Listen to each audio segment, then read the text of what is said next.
bu fekkee ni abonné goo ñu ngi lay ñaan nga abonné comme nii activé ko notification bi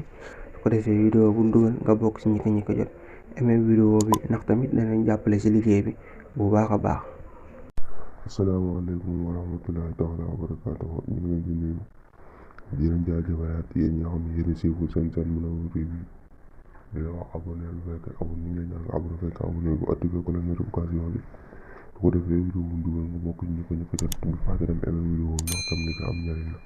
partage mu bëre ba mën ci jot boo amee nga laaj mu ko bind commentaire ñu ngi guddi ñaar fukk ak ñetteel ku ci julli ñeent rakka bu ci ne faatiha benn yoon Isaa jaa nasrullahi juróomi yoon qul huwallaahu juróomi yoon des na ko jéggal bàkkaaram yëpp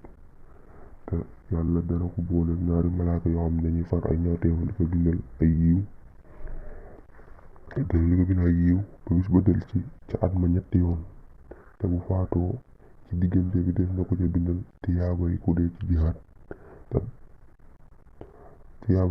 jihaad te dana dekkoole ak leer te bu jéggi siraat day mel na melax yàlla ñu ko yàlla defal ñu ko ñëwale foofu vidéo bi ba suba jàmm incha allah rabbi gërëm ma leen baax ñu leen gërëm baax baax ak santaat yaa ngeen jëf. bu fekkee ni abonné goo ñu ngi lay ñaan nga abonné comme nii activé ko notification bi su ko defee vidéo bu dugal nga bokk ci ñi ko jot aimé vidéo bi ndax tamit danañ jàppale ci liggéey bi bu baax a baax.